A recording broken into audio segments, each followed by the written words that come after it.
പൊന്നാനിയുടെ tourism വികസന സാധ്യതകൾ ചർച്ച ചെയ്ത പ്രവാസി സഭ. പൊന്നാനി നഗരസഭയുടെ വാർഷിക പദ്ധതി രൂപീകരണ പ്രവർത്തനങ്ങളുടെ ഭാഗമായാണ് പ്രവാസി സഭ സംഘടിപ്പിച്ചത്.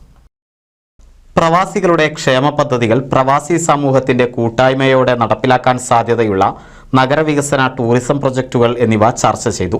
നഗരസഭാ ചെയർമാൻ ശിവദാസ് ആറ്റുപുറം ഉദ്ഘാടനം ചെയ്തു. നമ്മുടെ നഗരസഭയുടെ വാർഷിക പദ്ധതിയിൽ ഈ സർക്കാരിൻ്റെ ഒരു വർഷം 1 ലക്ഷം സംരംഭങ്ങൾ ഒരു പ്രോജക്റ്റ് ഉണ്ട്. അതോടൊപ്പം തന്നെ എൻ്റെ തൊഴിൽ എൻ്റെ അഭിമാനം എന്നുള്ള ഒരു പ്രോജക്റ്റ്. അത് ഇംപ്ലിമെൻറ്റിംഗ് ഏജൻസികൾ, വ്യവസായ വകുപ്പുണ്ട്, അതാത് തദ്ദേശ സ്വയംഭരണ സ്ഥാപനങ്ങളുണ്ട്, കുടുംബശ്രീ സംവിധാനം. ഈ സംവിധാനങ്ങളൊക്കെ തന്നെ ഇത് നടപ്പിലാക്കുമ്പോൾ പ്രവാസി സമൂഹത്തിന് ഇത് അവരിലേക്ക് എത്തിയിട്ടില്ല.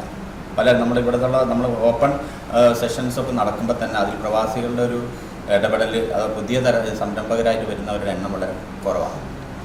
ആ ഒരു അർത്ഥത്തിൽ നമ്മുടെ വാർഷിക പദ്ധതിയുമായി ബന്ധപ്പെട്ട വിഷയങ്ങളിൽ അഡ്രസ് ചെയ്യാൻ കഴിയണം. ഏത് രീതിയിലാണ് നഗരസഭയ്ക്ക് നിങ്ങൾ അവരുമായിട്ട് ബന്ധപ്പെട്ട് ഏറ്റവും കൂടുതൽ പ്രവർത്തിക്കുന്ന സംഘടനാ പ്രതിനിധികൾ എന്നുള്ള നിലയ്ക്ക് നിങ്ങളുടെ ഒരു അഭിപ്രായമാണ്.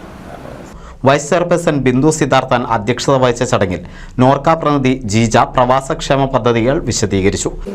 ആ റെക്കമെൻഡേഷൻ കിട്ടാൻ വേണ്ടി മിനിമം 2 വർഷം പ്രവാസ ഉള്ള രേഖ, അതായത് പാസ്പോർട്ടാണല്ലോ, അത് കാണിച്ചാൽ മതി. അപ്പോൾ അത് വെച്ചിട്ടാണ് നമ്മൾ അപ്രൂവൽ കൊടുക്കുന്നത്. അപ്പോൾ നമ്മുടെ അപ്രൂവൽ കിട്ടിക്കഴിഞ്ഞാൽ ആ അപ്രൂവലുമായിട്ട് ബാങ്കിനെ സമീപിച്ച് കഴിഞ്ഞാൽ നിങ്ങൾക്ക് അർഹതപ്പെട്ട സബ്സിഡി കാര്യങ്ങൾ കിട്ടും. ഈ പദ്ധതിയിൽ നമുക്ക് 15% ക്യാപിറ്റൽ സബ്സിഡി ആയിട്ട് ലഭിക്കുന്നത്. അതായത് ഇപ്പോൾ നമ്മളൊരു എക്സാമ്പിളായിട്ട് പറയുകയാണ്, ഇപ്പോൾ നമ്മൾ 1 ലക്ഷം രൂപ എടുക്കുകയാണെങ്കിൽ 15,000 രൂപ, ഈ 10 ലക്ഷം രൂപ എടുക്കുകയാണെങ്കിൽ 1.5 ലക്ഷം രൂപ നമുക്ക് സബ്സിഡി ആയിട്ട് കിട്ടും. വിവിധ സംഘടനാ പ്രതിനിധികളായ ദിനേശ് വാര്യർ, അഷ്റഫ്, നാസർ പൊന്നാനി, യാക്കൂബ് ഹസൻ, അബ്ദുൾ റസാഖ്, അബ്ദുൽ ഖയ്യൂം എന്നിവർ ചർച്ചയിൽ പങ്കെടുത്തു. വ്യവസായ വകുപ്പ് ഇന്റേൺ ശില്പ സ്വാഗതവും സ്ഥിരം സമിതി ചെയർപേഴ്സൺ ഷീന സുദേശൻ നന്ദിയും പറഞ്ഞു. NCV news Ponnani. കേരളത്തിലെ number 1 broadband cable TV network കമ്പനിയായ കേരള വിഷൻ ഇന്ന് ഇന്ത്യയിലെ ആദ്യ 10 ബ്രോഡ്ബാൻഡ് കേബിൾ TV സേവനദാതാക്കളുടെ പട്ടികയിൽ ഇടം നേടിയിരിക്കുന്നു.